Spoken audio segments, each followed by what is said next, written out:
അഴിമതിക്കെതിരെ ഗണേഷ് കുമാർ, മാർബാലകൃഷ്ണ പിള്ളയെല്ലാം പൊരുതുക. നല്ല പുള്ളികളാണ്.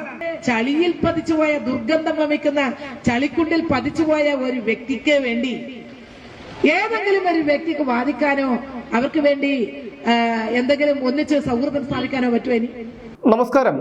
നമുക്കറിയാം, രാഷ്ട്രീയം എന്നത് ലോകത്തെ ഏറ്റവും മലീമസമായ ഒന്നാണ്. സാധാരണ പൊതുജനങ്ങളെ സംബന്ധിച്ച് രാഷ്ട്രീയക്കാർക്ക്, അത് ഏത് കക്ഷിയിലുള്ളവരായാലും, അവർക്ക് നിലപാടുകളില്ല. അവരുടെ നിലപാടുകൾ ഇങ്ങനെ സാഹചര്യത്തിനനുസരിച്ച് മാറിക്കൊണ്ടേയിരിക്കും.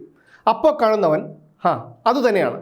പണിയെടുത്ത് ജീവിക്കുന്നവനെ എങ്ങനെയും അധികാരത്തിന് കീഴിലാക്കി അവൻ അധ്വാനിച്ചുണ്ടാക്കുന്നതിൻ്റെ പങ്കുപറ്റി ജീവിക്കുന്നവരാണ് ഒരു വിഭാഗം രാഷ്ട്രീയക്കാർ.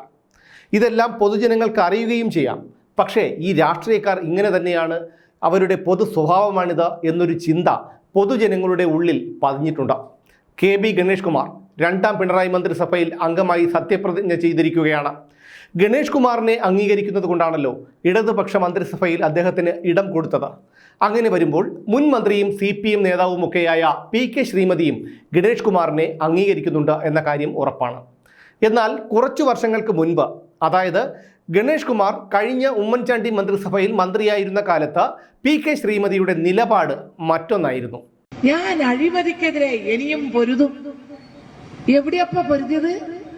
ഈ ഗണേശൻ എവിടെയാ അഴിമതിക്കെതിരെ എവിടെ പൊരുതിയെന്നാണ്?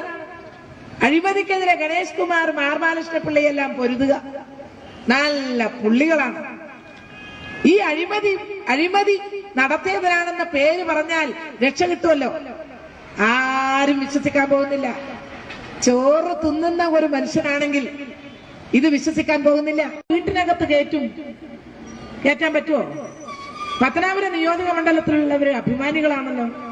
ഈ അഭിമാനം പണയപ്പെടുത്തിയിട്ട് ഈ രൂപത്തിൽ ഇങ്ങനെയുള്ള വ്യക്തികളോട് സമരസപ്പെട്ടു പോകാൻ ആർക്കെങ്കിലും കഴിയുമോ? ആ പാർട്ടിയിലുള്ളവർക്ക് കഴിയോ? എല്ലാവർക്കും ഇല്ലേ ഒരു മാനാഭിമാനം എന്നൊക്കെ പറയുന്നത്? മനുഷ്യർക്ക്, മൃഗങ്ങൾക്കില്ല, മനുഷ്യർക്കുണ്ടല്ലോ.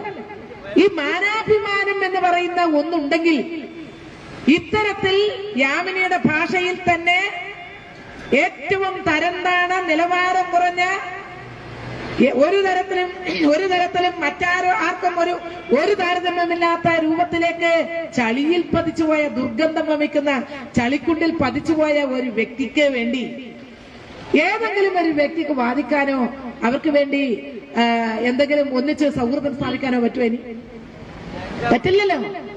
പക്ഷെ ഒരു വിവാഹം നടക്കുമ്പോ അവിടെ എത്ര അടി പൊട്ടും എന്നുള്ളത് മാത്രം നോക്കിയാൽ മതി.